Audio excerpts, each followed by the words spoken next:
और इस बच्चे के बारे में जो इस वक्त सड़क पर है, इसके बारे में बात की जाए। और इनका दावा है, इनका मुबैना तौर पर कहना है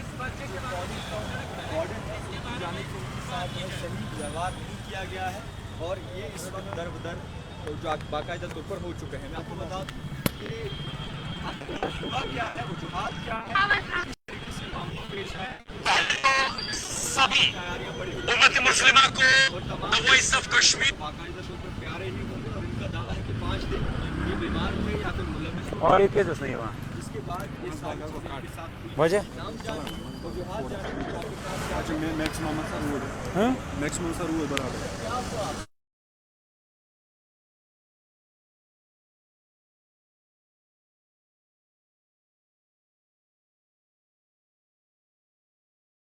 अप्लाई किया था तो सर 5 मार्च को मुझे एकोमोडेशन मिल गई थी तो और मुझे रूम नंबर जो है वो 9 अलॉट हुआ था। तो सर फिर कुछ हेल्थ इशू की वजह से मैं कॉलेज नहीं आ पाया जल्दी। तो फिर मैं आज 11 तारीख को मैं कॉलेज में आया। तो सबसे पहले मैं 9 बजे जाके हॉस्टल पहुंचा तो मेरे पास मेरा मटेरियल था, मेरा लगेज था और मेरा बिस्तर भी था। तो वार्डन सर ने मुझे अलाउ नहीं किया, कहा कि अब आपने बहुत वेट कर दी है तो जो वैकेंसी है वो है नहीं है, मैथ्स का इशू है, ये है वो है, आप जाके कुक से बात कीजिए। तो मैंने इवन कि मैं कुक के पास भी गया, उसने कहा मुझे तो कोई प्रॉब्लम नहीं है इससे। मैं फिर से सर के पास गया, मैंने कहा सर कुक कह रहा है कि मुझे कोई प्रॉब्लम नहीं है। कह रहा नहीं, अब आप कल आना, अब आप परसों आना, ये करना वो करना। और मुझे कहा गया कि जहाँ मैंने फ़ीस डिपॉज़िट की थी उसने मुझे कहा कि अफजल कसाना आप ही हो। मैंने कहा कि आपने जो फ़ी डिपॉज़िट किया सर ने आपकी एडमिशन कैंसिल कर दी है तो आपको रिफ़ंड करवा देना अपना। एडमिशन क्यों कैंसिल हुआ, आपने पूछा उनसे?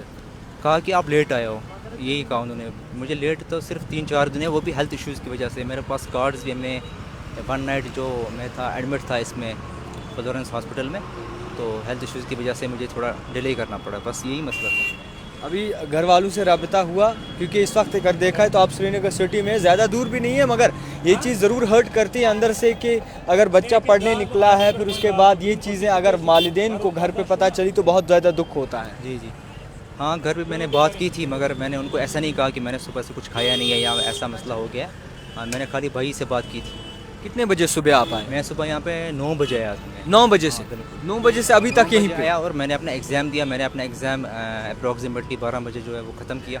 तो उसके बाद मैं फिर से सर के पास गया। मैंने सर से कहा कि सर अब मैं आया हूँ तो मुझे अकोमोडेशन दीजिए। कहा नहीं, आप 5-7 दिन के बाद आना, 5 दिन के बाद आना, अब नहीं हो सकता ये वो। तो सर ने ऐसे ही डिले किया। फ़ी वगैरह आपने भरी? हाँ, मैंने आपके पास रिसिप्ट वगैरह है? रिसिप्ट भी है मेरे पास।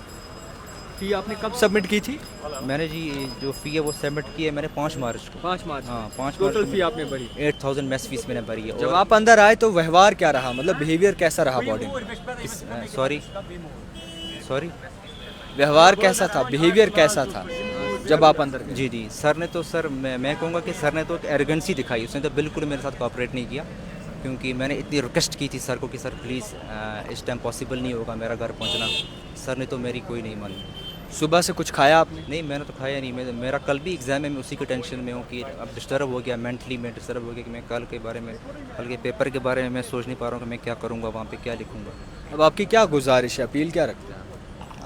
मेरी अपील तो यही है कि अगर मतलब अगर मैंने अकोमोडेशन के लिए अप्लाई किया था, अगर मेरा रूम अलॉट हो गया था, तो अगर मैं अपना जो मेरा लगेज है, मेरा स्टडी मटेरियल है, वो सब अगर मैं लेके आया तो फिर सर ने मुझे अलाउ क्यों नहीं सुबह किया? किस में लाया आपने स्टडी मटेरियल, वो बिस्तर वगैरह या बाकी चीज़? वो मेरे कज़न की गाड़ी थी, तो उसी का मैंने उसको कहा कि वो मेरे साथ, मैंने कहा कि आप कल सवेरे मेरे साथ तैयार है ना, मुझे मेरा लगेज, मेरा मटेरियल जो है वो मुझे लेना है। एसपी अभी कहाँ रखा है?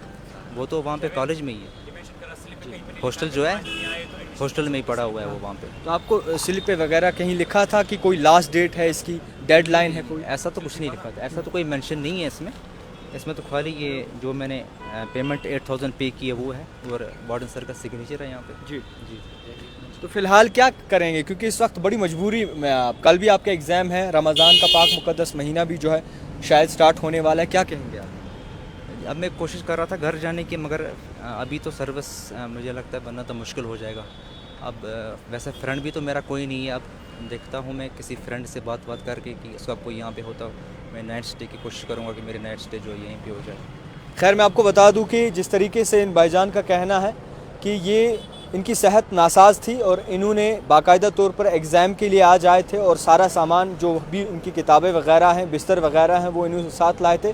अनफॉर्चुनेटली ये इंसिडेंट इनके साथ हुआ है। ये तो पहले ऐसे शख्स हैं जो आवाज़ उठाते हैं, और कितने ऐसे नौजवान होंगे जो आवाज़ नहीं उठाते, और कितने ऐसे नौजवान होंगे जो दब के रह जाते हैं किसी तले। तो फ़िलहाल इनकी ओर गौर किया जाए और जल्द से जल्द गौर किया जाए। अथॉरिटीज़ जो भी हैं यहाँ, उन्हें आगाह किया जाए कि किस तरीके से इनके साथ ये मामला पेश आया है, वजूहात क्या हैं, रीज़न्स क्या हैं, वो चीज़ें बाकायदा तौर पर आयां की जाए ताकि इनका मुस्तकबिल भी बच सके। क्योंकि इस तरीके से दर दर की ठोकरें खाने के बाद एक आम शहरी, एक आम नौजवान जो है पढ़ाई से मुंह फेर लेता है। तो ये बाकियों के साथ ना हो, इसलिए आप तक ये रिपोर्ट पहुंचाने की कोशिश की। तो फ़िलहाल सवाल मेरा ये भी रहता है स्टाफ से, अथॉरिटीज़ से, जो भी वार्डन साहब हैं यहाँ, पता नहीं किस तरीके के होंगे, मगर ये ज़रूर कहूँगा कि अगर इस वक्त ये मजबूर हुए हैं मीडिया पे आने के लिए तो ये खुशी से नहीं आए हैं। तो इस वक्त ये कहाँ जाएंगे, किस तरीके से जाएंगे और किसके घर पे जाएंगे। हालांकि ये वो नौजवान नहीं है जो सिटी में रहते हैं, गाड़ियों में घूमते हैं, ये वो हैं जो अपर रीच से आते हैं, ये वो लोग हैं जो शेड्यूल कास्ट में आते हैं। और इन लोगों को आप इस तरीके से ट्रीट करेंगे तो अफसोस की बात है। फ़िलहाल मुबैना तौर पर जो भी इन्होंने कहा वो आप तक पहुंचाई, और गुजारिश करेंगे अथॉरिटीज़ से, स्टाफ से कि इनकी और गौर फिक्र किया जाए ताकि इनकी मुश्किलातें जो है वो हल हो सके। देखते रहिए द टाइपराइटर जावेद खान के साथ।